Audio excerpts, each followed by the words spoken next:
नमो अरिहन्ताणं नमो सिद्धाणं नमो आयर्याणं नमो उवज्झायाणं नमो लोये सव्यसाहुणं। मंगलं भगवान् वीरो मंगलं गौतमो गणी मंगलं कुन्दिकुन्दात्यो जैनधर्मोऽस्तु मंगलम्।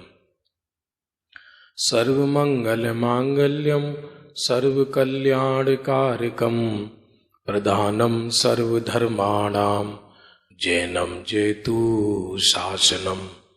अज्ञानतिमिरान्धानां ज्ञानाञ्जनशलाकया चक्षुरुन्मीलितं येन तस्मै श्रीगुरवे नमः। मंगलमय मंगलकरण वीतराग विज्ञान नमो ताहि जाते बहे अरिहंतादि महान। करि मंगल करि हो महा ग्रंथ करन को काज जाते मिले समाज सब पावे निज पद राज।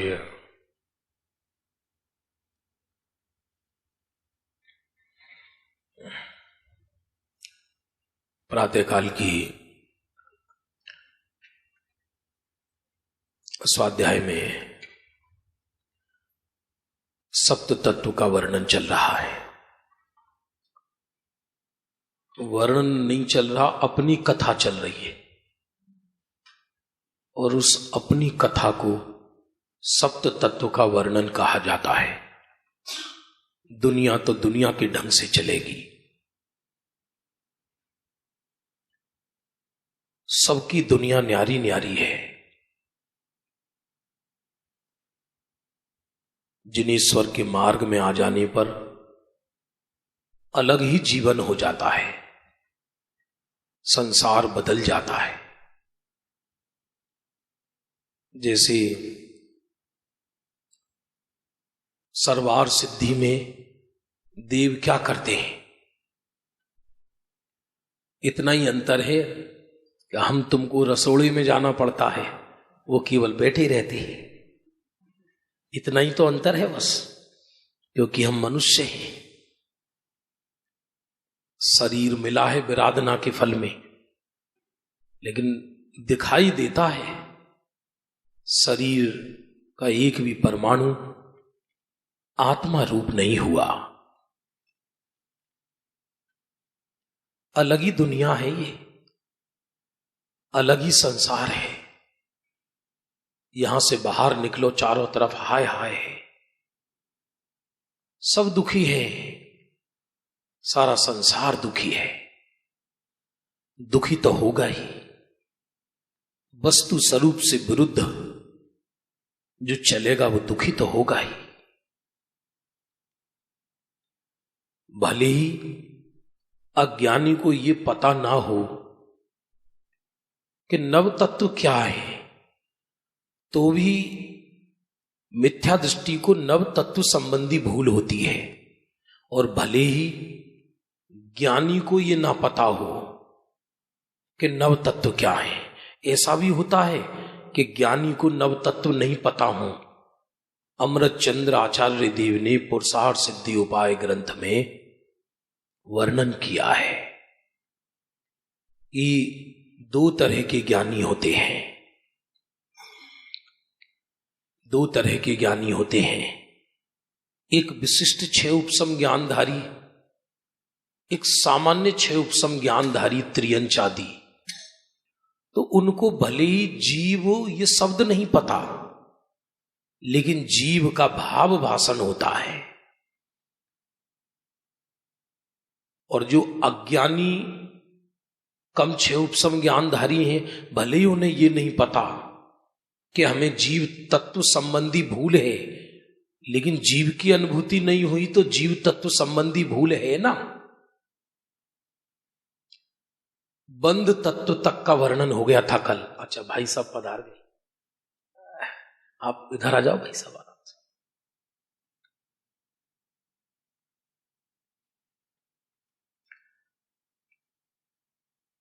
मैं बंधा हूं, यही सबसे पहली भूल है।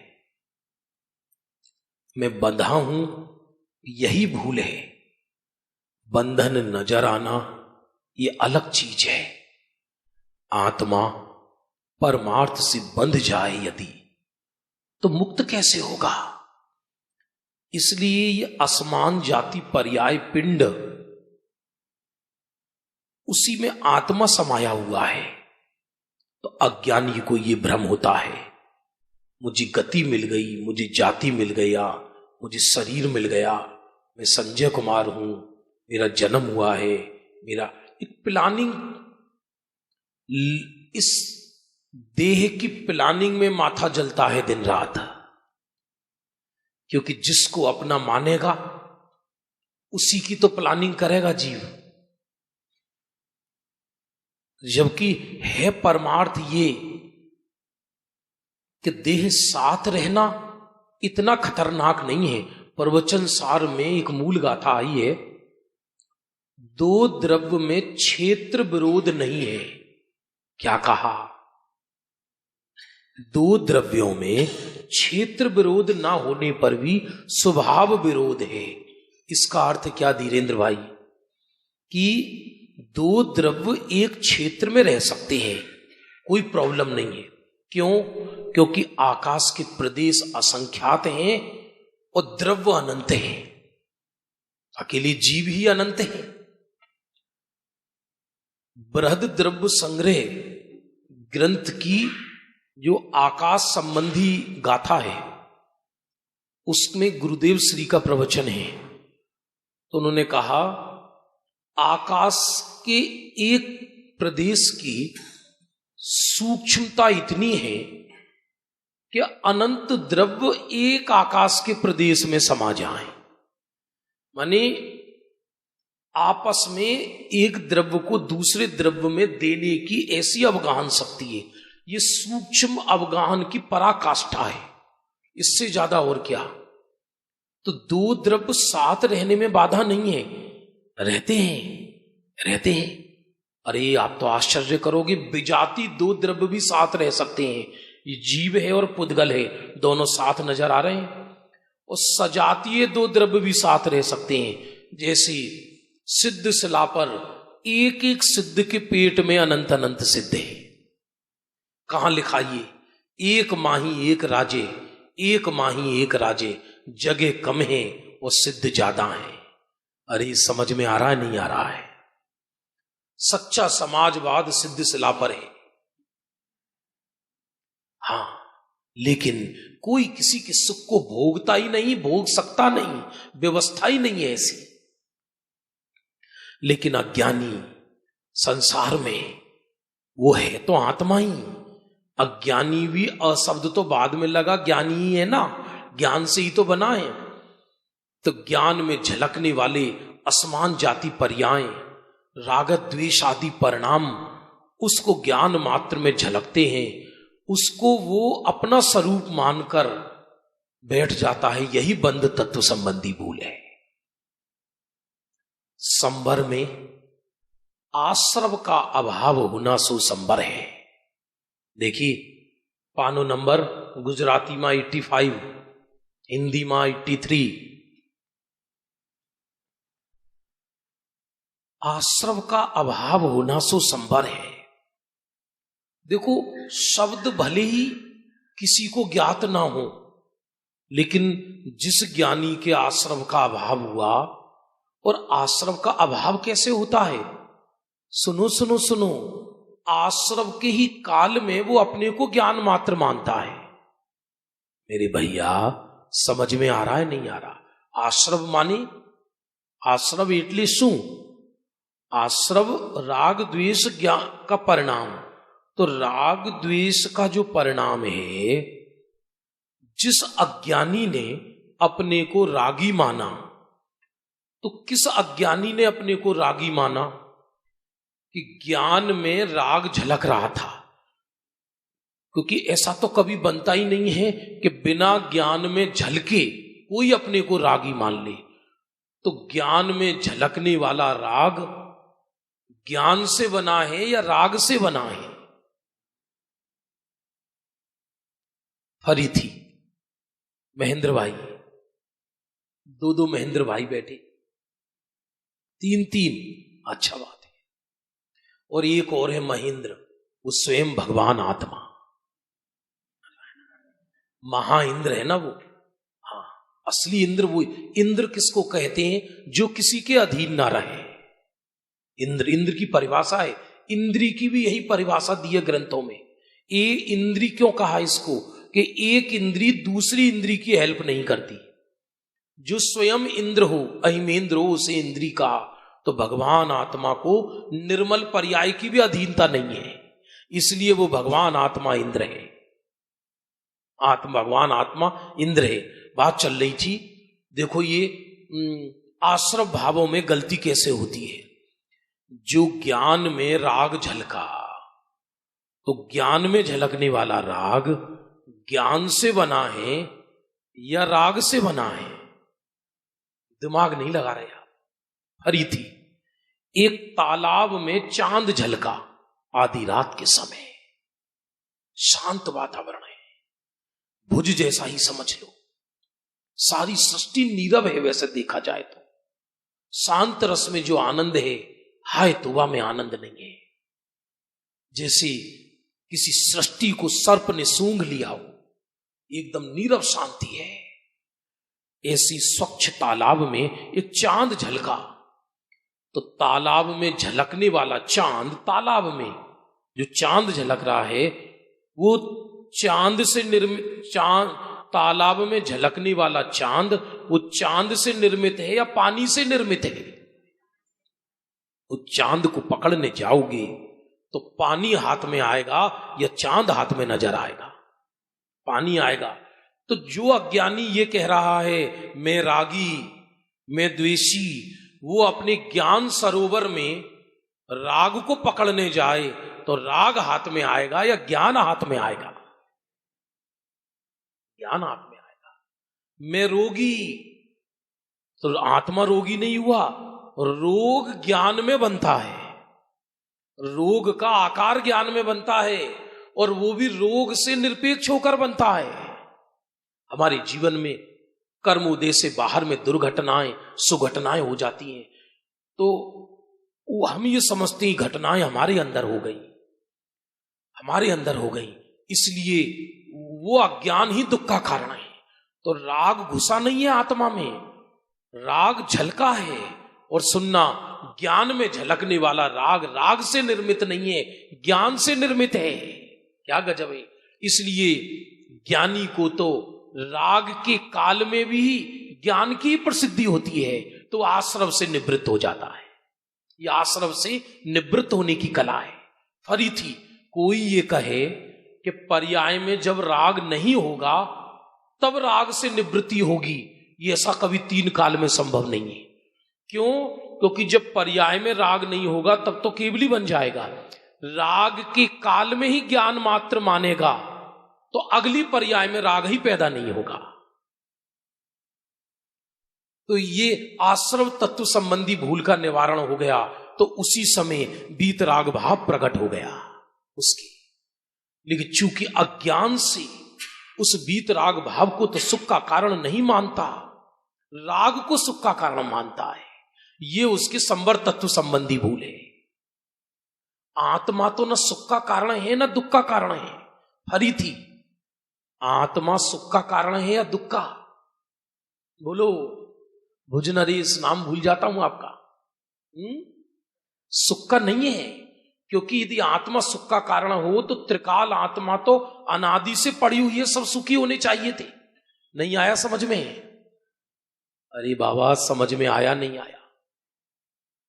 क्योंकि जो त्रिकाल उपादान है वो तो सबका सुखी रूप है। यदि आत्मा सुख का कारण हो तो हर जीव सुखी होना चाहिए था। पढ़ो आप निमित्तोपादान की। आत्मा की दृष्टि सुख का कारण है, आत्मा सुख का कारण नहीं है। वो जो त्रिकाल चैतन्य परमात्मा है, ना वो सुख का कारण है ना वो दुख का कारण है। उस आत्मा की दृष्टि सुख का कारण है। आश्रव का अभाव वो संबर है। जो आश्रव को यथार्थ नहीं पहचानते, उस संबर को यथार्थ कैसे श्रद्धान करें? किसी के अहित रूप आचरण है, उसे वे अहित रूप भाषित ना हो तो उसके अभाव को हित रूप कैसे माने। थोड़ी मंद कसाई हो गई, हमने थोड़ी पूजन करी अभी तो बहुत शांति भाषित हुई, अलग ही। तो हमको ऐसा लगा ये परिणाम सुखदायी है, तो ये संवर तत्व संबंधी भूल हो गई। क्यों? क्योंकि है तो वो मंद कसाय, मंद कसाय में इसे सुख भाषित हुआ, जबकि बीतराग भाव सुख का कारण है। मेरे भैया समझ में आ रहा है नहीं आ रहा है? टोडरमल जी ने कई जगह द्रव्यलिंगी की भूलें बताई हैं, मालूम नहीं पड़ता है। द्रव्यलिंगी शब्द कोई किसी को कहना मत, ये मोक्ष मार्ग अपनी समीक्षा करने का है। बाहर में राग द्वेष झगड़े तभी होते हैं कि जब हमें दूसरे को संबोधन का अभिप्राय रहता है। ये अपने आप को सही मार्ग में लगाने का धर्म है। शांति से सुबह से शाम तक कई कई तरह के परिणाम होते हैं। आश्रमों में भी कभी कभी मंद आश्रम होता है, कभी कभी इतना मंद आश्रम होता है। मंद आश्रम माने शुभ भाव, जिसके फल में जीव नवे ग्रेवियक तक चला जाता है। मेरे भैया समझ में आ रहा है नहीं आ रहा है?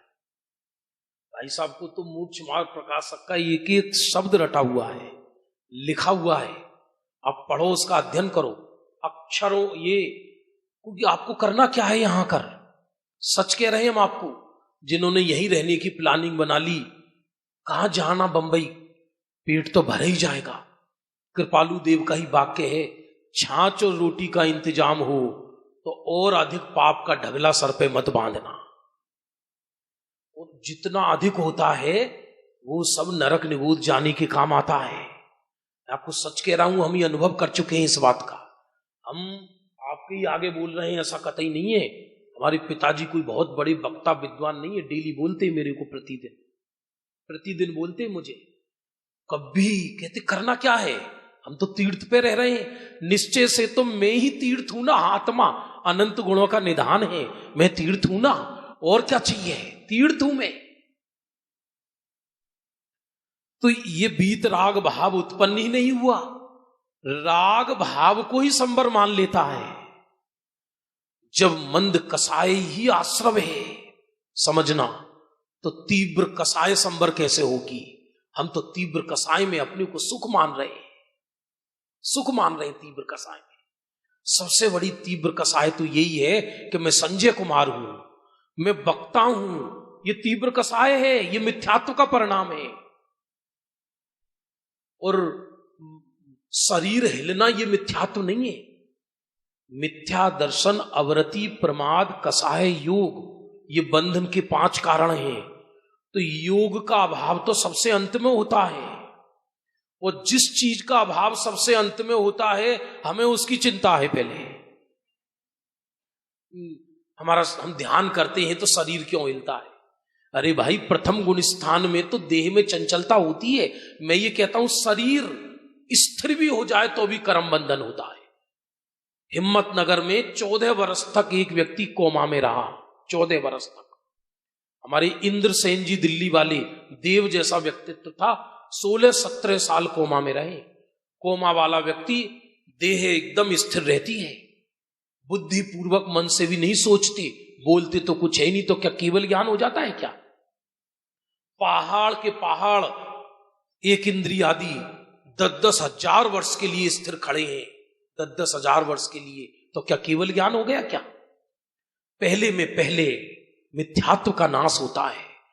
जीव को ये प्रतीति चलती है, अरे मैं शुद्धात्मा हूं। और ऐसा निर्णय होने पर ज्ञान अपेक्षा, ये सारा वर्णन ज्ञान अपेक्षा है, क्योंकि श्रद्धा का तो विषय एक शुद्धात्मा है। मैं शुद्धात्मा हूं। संवर, निर्जरा आदि को श्रद्धा का विषय कहना, ये ज्ञान और श्रद्धा का अभेद कथन है। क्या समझ में आ रहा है नहीं आ रहा? निंद आ रही है क्या?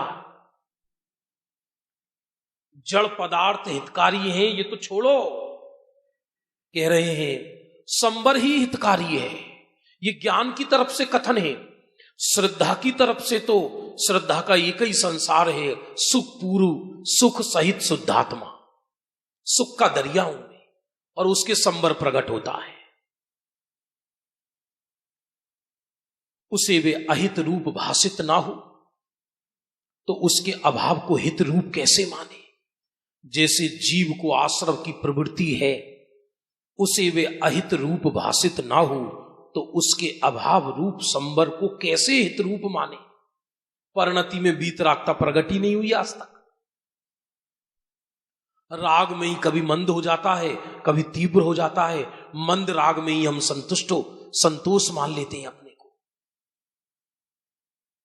खाने पीने का राग तो तीव्र राग है, वो भी ज्ञानी के होगा, ऐसा नहीं है, वो भी होगा। 5वें गुण स्थान तक तीव्र राग ज्वर माना है सिद्धांत में। 5वें गुण स्थान तक तीव्र राग ज्वर, तीव्र भी है और मंद भी है। मिथ्या दृष्टि के तीव्र ही माना है। प्रवचन सार में मिथ्या दृष्टि को पाप जीव कहा, सम्यक दृष्टि को पुण्य जीव कहा और मुनिराज को शुद्ध जीव कहा। यह सिद्धांत अपेक्षा कथन है। तो आप कहोगे क्या मिथ्या दृष्टि को पुण्य नहीं होता?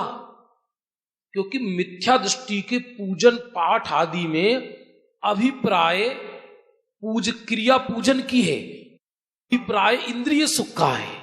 मेरे सब संतोष बना रहे, सब घर गृहस्थी शांति से चलता रहे, सब शुभ सामग्री मिलती रहे, इसलिए जिनेंद्र की पूजन करता है। तो उसके शुभ भाव का ऑपरेशन करो तो वो पाप के अभिप्राय से सड़ा हुआ है अज्ञानी का कलेजा, इसलिए उसको पाप जीव कहा। और ज्ञानी के कदाचित पाप क्रिया होने पर भी अभिप्राय पुण्य पाप का दोनों का करने का नहीं है। अरे नहीं आया समझ में? इसलिए ज्ञानी पुण्य क्रिया ना भी कर रहा सही, घर में भी बैठा है तो भी उसके निर्दोष पुण्य उपार्जित होता है। आप कहोगे हमें ऐसे नहीं मानेंगे, हमें प्रमाण बताओ। तो प्रमाण सुनो, प्रमाण सुनिए सिद्धांत तया। क्योंकि भाई ये जिनवाणी बैठी है, मेरे घर की चीज नहीं है, गणधर की गद्दी है, बहुत बड़ी जिम्मेवारी है इसकी। कि पंचम गुण स्थानवर्ती मगरमच्छ इत्यादि उस जल में रहते हैं। बताओ उनके 6 आवश्यक में से कितने आवश्यक होते हैं? एक भी नहीं। पंचम गुण स्थान न देव पूजा है, न गुरु पास्ती है, न स्वाध्याय है, न बुद्धि पूर्वक संयम है, बुद्धि पूर्वक क्रिया वाला, न कोई क्रिया वाला तप है, और दान तो है ही नहीं। फिर भी निरंतर निर्जरा हो रही है, निरंतर निर्जरा हो रही है और निरंतर पुण्य उपार्जित हो रहा है। आप कहोगे उस पुण्य का प्रमाण बताओ। तो उस पुण्य का प्रमाण ये है, पंचम गुण स्थानवर्ती त्रियंच देह छोड़कर 16वें स्वर्ग तक जाता है इस पंचम काल में भी। कहां लिखा?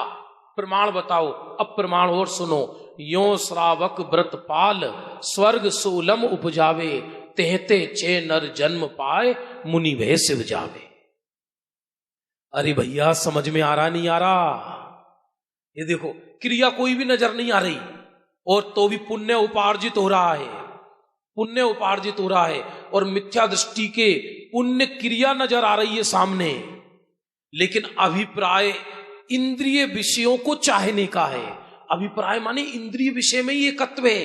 इसलिए अज्ञानी को पाप जीव कहा प्रवचन सार में। पाप जीव, पुण्य करने पर भी पाप जीव है वो। और ज्ञानी कदाचित पाप क्रिया करे तो भी वो पुण्य जीव है, क्योंकि उसको पाप करने का अभिप्राय नहीं है, उसको इंद्रिय विषयों में एकत्व नहीं है। क्या अजब गजब है ये, क्या जैन दर्शन पाया है, क्या इस काल में अमृत पाया है। बाहर झांकना मत, बहुत समय खराब है। 2 साल तो निकल गई, अभी न जाने कितने निकलेंगे। संक्रमण काल चल रहा है, कुदरत नाराज है मनुष्यों से। प्रकृति चारों तरफ देखो विरुद्ध वातावरण है प्रकृति का। पहाड़ दरक रहे, धरती धड़क रही है, चारों तरफ युद्ध चल रहे हैं, परस्पर बेमनस्कता है, देह में रोग बहुत हैं व्यक्ति के। कब देह छूट जाए मालूम नहीं है। ऐसे समय में इससे बड़ी और अमृत बूटी क्या होगी? छूटेगा तो छूट जाए, जो पृथक देह छूट जाएगा तो छूट जाएगा, जान लेंगे, हमें क्या फर्क पड़ रहा है। ये संवर तत्व संबंधी अयथार्थ श्रद्धान क्या है? फिर से सुनना। जिसको संवर उत्पन्न हो गया उसको संवर तत्व संबंधी अयथार्थ श्रद्धान नहीं होता। जिसको संवर उत्पन्न नहीं हुआ उसको अयथार्थ श्रद्धान होता है। क्योंकि यदि संवर उत्पन्न हो ही गया तो ज्ञानी कहलाएगा। आश्रव को संवर मान रहा है, यह संवर तत्व संबंधी भूल है। क्या कहा भैया? दुख के कारण को सुख का कारण मान रहा है। दुख के कारण को सुख का कारण मान रहा है। बैठे बैठे क्षोभ उत्पन्न हो रहा, अपनी बैठे बैठे क्रोध उत्पन्न हो रहा, बैठे बैठे राग द्वेष उत्पन्न हो रहा, बिना काम की। और हम सोच रहे हैं अच्छा है। नरक के कारण को अच्छा मान रहे हैं हम। यह राग आग दहे सदा ताते समामृत से ये चेरे भजे विषय कसाय अब तो त्याग निज पद बे। ये राग आग है और हम राग आग है इसको भी गा के बोल रहे हैं। किसी के घर में किसी की मृत्यु हो जाए तो हम गा के रुदन करेंगे क्या? बताना जरा आप। तो जब राग दुखदाई है उसको गाने में भी मजा आ रहा है हमको।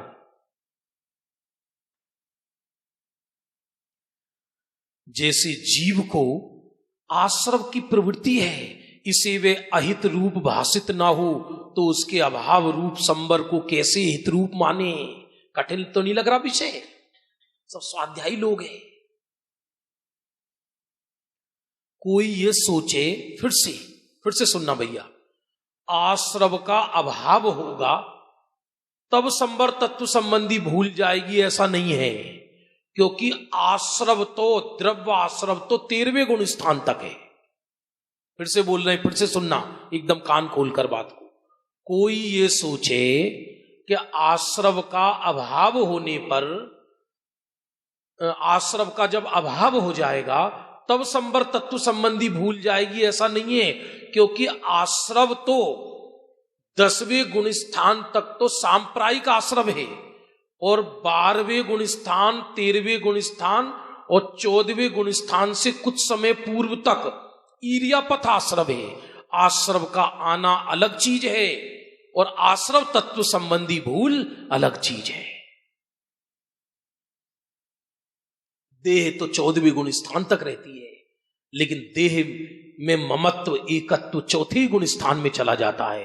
ये 4थे गुण स्थान में ही सारी भूल खत्म हो जाती है।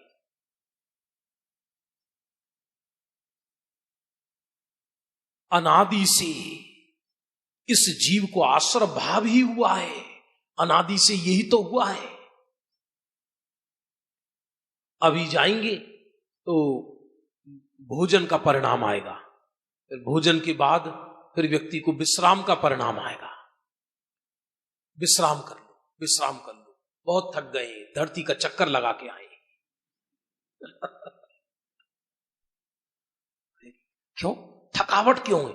आप जानते हो थकावट क्यों आती है ज्यादा? देह में मूर्छा होने के कारण। यदि कोई ये कहे कि शरीर से परिश्रम के कारण थकावट आती है तो एक मुनिराज प्रतिदिन 4-4 योजन गमन करते हैं तो भी केवल अंतर मुहूर्त ही निद्रा आती है। मन दुखी हो, मन थका हो तो निद्रा ज्यादा आती है। नियम ये है भेद। जैसे क्योंकि ये की साइकोलॉजी है, ये की मनोविज्ञान है कि व्यक्ति जब जगत के झंझटों से दुखी रहता है तो सोता है सो जाओ, तो ध्यान ही नहीं रहेगा, फंदा कटा, सो जाओ। हर दुनिया एक दूसरे को यही उपदेश दे रही है, घर में, गृहस्थी में, बाहर से आए, सो जाओ सो जाओ सो जाओ। अरे अनंत काल निकल गई, कोई ये कह ही नहीं रहा कि जग जाओ। अभी हम जाएंगे, घर जाएंगे तो हमारी माँ है, बहुत भोली है, सीधी सादी है, ऐसा। हम सुबह मान लो 6-6:30 बजे पहुंचेंगे तो कहेंगे सो जा, अभी तू सो जा, थक रहा होगा, सो जा। हमारे पिताजी को तो लाइट ही पसंद नहीं है, 7 बजे के सब जगह की लाइट बंद करते रहते हैं। अंधेरा कायम रहे। 24 तुम आप सो जाओ ना, आप सो जाओ, अरे सो जाओ सो जाओ सो जाओ सो जाओ सो जाओ सो जाओ, अरे सोई तो रहा है आत्मा, जागा कहां है, सोई तो रहा है। जो जागता व्यवहार में वह सो रहा परमार्थ में, जो जागता परमार्थ में वे सो रहा व्यवहार में। लगे ऐसा नहा धो के पूजन कर रहे हैं एकदम, लेकिन शरीर में मूर्छित है। भगवान कह रहे हैं सो रहा है, सो रहा है। अनादि से इस जीव को आश्रय भी तो हुआ है, संबर हुआ कहां है? संबर तो उसको होता है कि जिसने आत्मा का आश्रय लिया है। और सुनना गजब, संबर की प्रकट करने की विधि। मैं आत्मा हूं, मुझे संबर प्रकट करना है, उनको संबर नहीं होता। संबर में जिनको एकत्व बुद्धि है उनको कभी संबर प्रकट नहीं होता, क्योंकि वो तो पर्याय बुद्धि है। द्रव्य दृष्टि प्रकाश पढ़ो। मैं तो आत्म तत्व हूं, ऐसी जिनकी प्रतीति हुई, संबर उनकी पर्याय में नाचता है आकर। सीता उनका वर्ण करती है। धरती पर हर कोई सीता नहीं है, सीता उसका वर्ण करती है। रामचंद्र और लक्ष्मण जनक के यहां स्वयंवर में पहुंचे। जनक के यहां राम तो मर्यादा पुरुषोत्तम थे, लक्षायिक सम्यक दृष्टि थे। राम विवाह के लिए पहुंचे वहां पर, बड़े बड़े राजा महाराजा। सम्यक दृष्टि माने नॉर्मल, एव नॉर्मल माने मिथ्या दृष्टि। एव नॉर्मल व्यक्तियों को देखकर कुत्ते भौंकते हैं। आप देखो गांव में निकल जाओ आप नए कपड़े पहनकर तो कुत्ता भौंकेगा। मनोविज्ञान एमए की पुस्तक में आया है एक चैप्टर, कुत्ते क्यों भौंकते हैं नए कपड़े वालों को देखकर। आप नया कपड़ा पहनकर गांव में निकल जाओ तो कुत्ते भौंकेंगे, बैल हिलाने लगेगा, गाय पागल हो जाएगी। वो सोचती है पागल आया है कोई। और नॉर्मल होके निकल जाओ आप तो कुत्ता नहीं भौंकेगा। एव नॉर्मल व्यक्तियों को देखकर पशु भी परेशान होते हैं, पशु भी परेशान होते हैं। बात क्या चल रही थी कि संबर किसके प्रकट होता है? संबर किसके प्रकट होता है? जिन्हें संबर में एकत्व हो, क्योंकि संबर में तो है ही नहीं, भावी संबर में एकत्व करता है। काल्पनिक संबर में अज्ञानी जीव और शुद्धात्मा को छोड़ता है। सच बात तो यह है, संबर उनके प्रकट होता है जिन्हें संबर की चाहत ही नहीं है, क्योंकि मैं तो चैतन्य परमात्मा हूं। ऐसी जिनकी दृष्टि हुई उनके पर्याय में स्वयं संबर आता है। तो रामचंद्र जी बैठे और सीता की सखी सबका परिचय दे रही थी। ये चंपापुर की राजकुमार हैं, इनसे ज्यादा धनाढ्य कोई नहीं है। तो राजकुमार जो आया उसने सोचा ये हमारा परिचय दे रही है कि हम धनाढ्य हैं, लेकिन इनकी सीता को मालूम कैसे पड़ेगा हम धनाढ्य हैं। तो 10 उंगलियों को बार बार दिखा रहा है ऐसे ऐसे करके। उसमें 10 उंगली में अंगूठी पहन के आया वो राजा। सीता बोली ये कार्टून है, आगे चलो। इस पागल को बोलो कि जहां मैं कदम रखती हूं वो जमीन भी सोने की है। ये अंगूठी दिखा रहा है पागल बार बार, परिचय दे रही। ये हस्तिनापुर के राजकुमार हैं, बलवान हैं, शत्रुओं के छक्के छुड़ा देते हैं। सीता ने विचार किया बलवानों में अकल की कमी होती है, चलो आगे, चलो आगे। बहुत लंबी लिस्ट है ये, पढ़ो आप। पंचकल्याणकों में बताते हैं ऐसा स्वरूप। जब अंत में राम के पास पहुंची तो राम ऐसे बैठे रहे चंद्रमा की तरह, सीता को नजर उठाकर ही ना देखे। लक्ष्मण बार बार कोहनी मारे, बोले बारे भावना भाने आए हो क्या? यदि तुम्हें विवाह नहीं करना था, तुम सीता को देखो ही गई नहीं, तो सीता तुम्हें प्रेम भरी नजरों से देखेगी नहीं तो तुम्हारा वर्ण कैसे करेगी?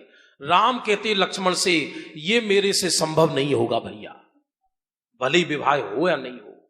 ये दशरथ का पुत्र विवाह के लिए किसी कन्या को देखे, ये तो मेरे से संभव नहीं होगा। ऐसे ही बैठा रहा। सीता को परिचय दिया उसकी सखी ने राम का। तो सीता ने देखा ये कैसा महापुरुष है, धनवान भी है, रूपवान भी है और अंतर्मुखी भी है। क्या गजब का है। तो उसके गले में वरमाला डाल दी। ये रूपक है। तो पद्म पुराण में रविसेन आचार्य कहते हैं कि राम ने अपने आप को निरखते रहे तो सीता ने राम का वरण कर लिया। ऐसी जो पुरुष शुद्धात्मा को निरखते हैं तो मुक्ति वधु उनका वरण कर लेती है। संवर की ओर दृष्टि करे तो संवर तो पर्याय है। अच्छा, दूसरी बात यह है कि कोई ये कहे कि संवर के लक्ष्य से संवर होता है तो फिर अनादि मिथ्या दृष्टि को पहले पर्याय में संवर होना चाहिए ना। संवर तो है ही ना। संवर कहां है? संवर है ही नहीं आया समझ में। जब संवर है ही नहीं पर्याय में तो फिर किस संवर का लक्ष्य करोगे? इसलिए नव तत्व से भिन्न शुद्धात्मा का लक्ष्य करते हैं। अरे शुद्धात्मा का लक्ष्य करते हैं, ये कथन भी व्यवहार है।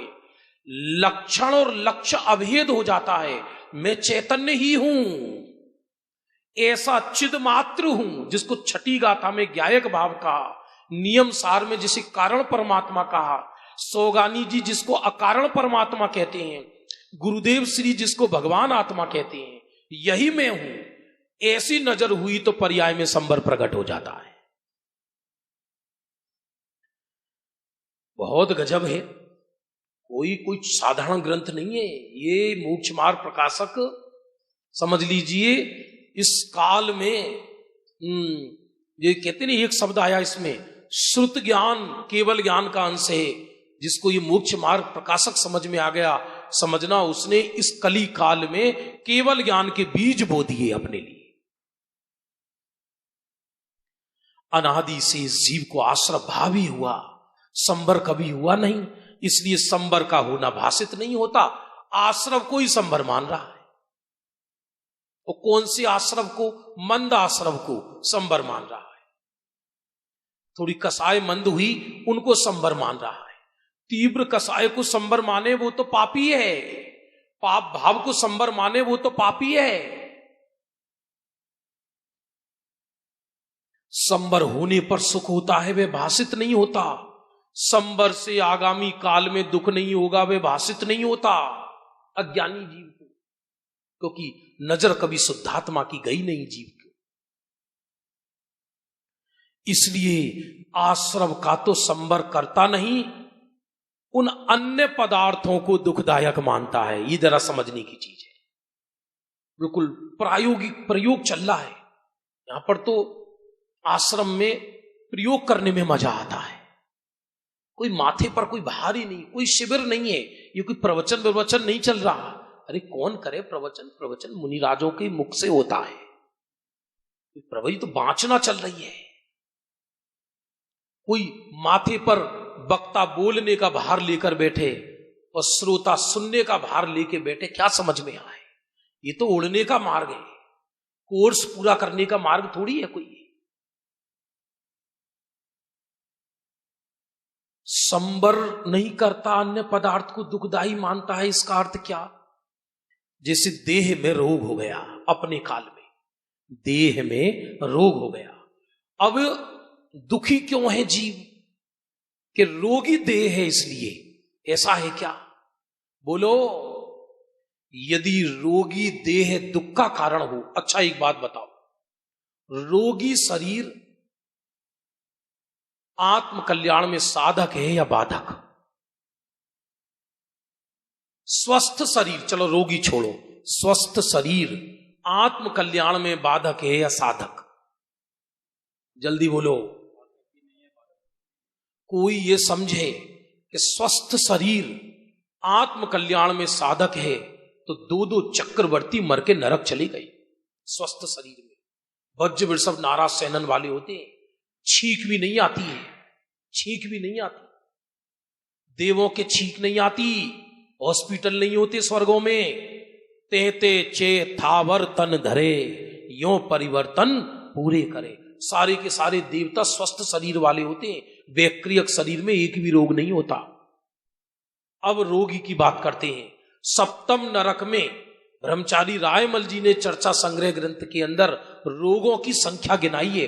9 करोड़ कुछ रोग एक एक रोम में, तो भी सप्तम नरक का नारकी वेदना से लक्ष्य हटाकर स्वरूप की दृष्टि करके सम्यक दर्शन कर लेता है। बोलो आप, सप्तम नरक का नारकी सम्यक तो कर लेता है, और जिन देवों को छींक नहीं आती वो मिथ्यात्व का पोषण करके तेते छे थावर तन धरे, यो परिवर्तन पूरे करे। ये गलत सोच है, ये गलत थिंकिंग है। इसलिए संवर तत्व संबंधी भूल में क्या कह रहे हैं, पर द्रव्य को दुख का कारण मानता है, और पर द्रव्य को दुख का कारण मानता है तो पर से राग द्वेष करता है, तो राग द्वेष से सुखी होना चाहता है।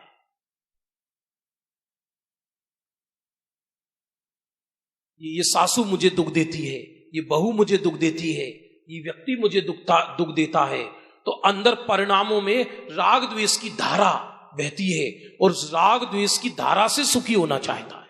देखा देखो इसमें, देखो कितना क्लियर।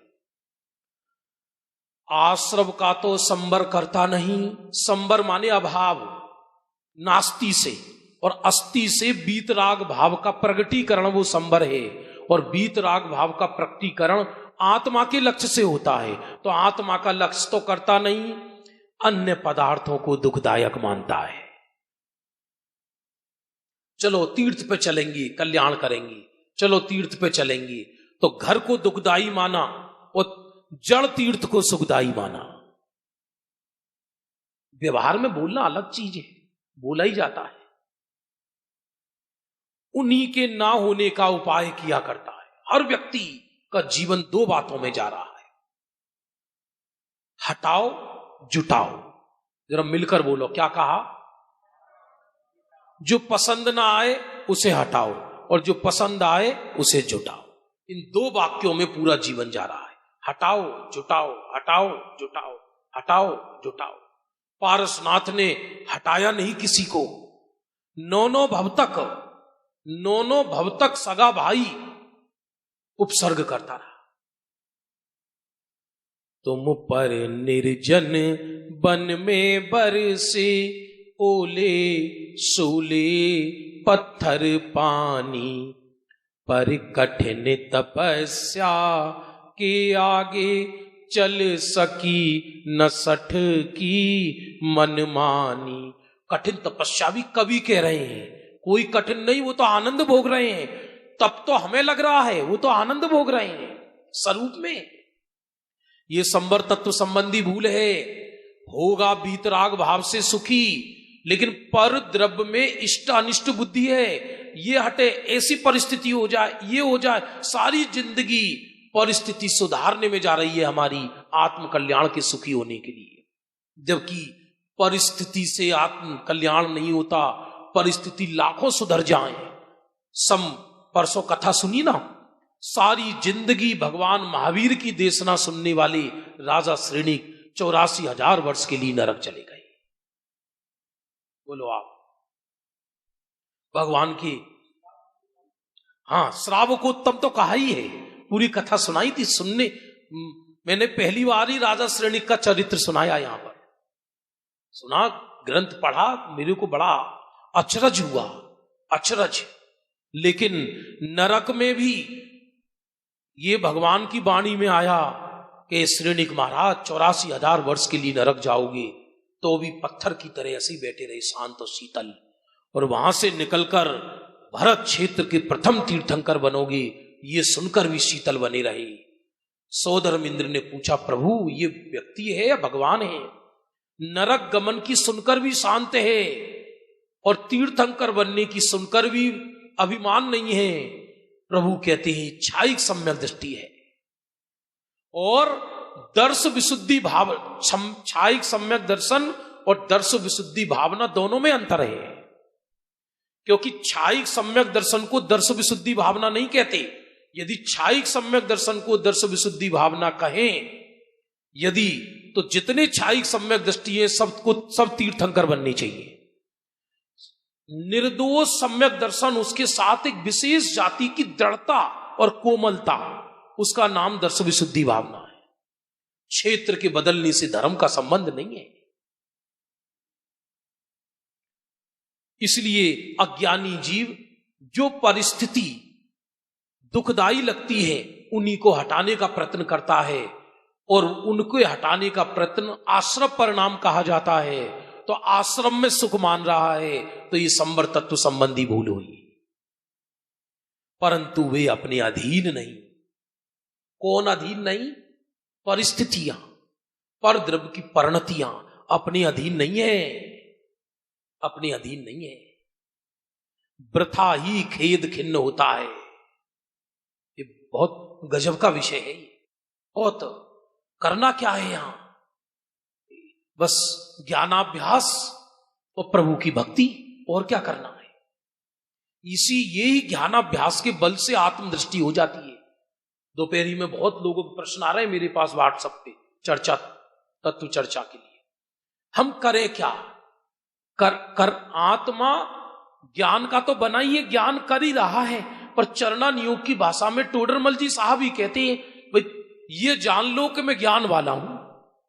तुम्हें भाषा करने की चाहिए ना, तो करने की भाषा में श्री गुरु कहते कि तत्व ज्ञान करो, ये करो, ये ज्ञान करो कि मैं ज्ञान मात्र हूं और कुछ नहीं हूं, ये करो, हो गया समाधान।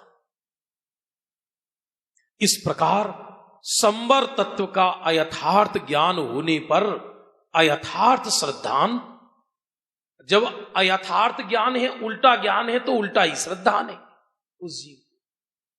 इस तरह संवर तत्व संबंधी ये चर्चा हुई, और निर्जरा और मोक्ष तत्व संबंधी भूल की चर्चा कल करेंगे। ठीक है।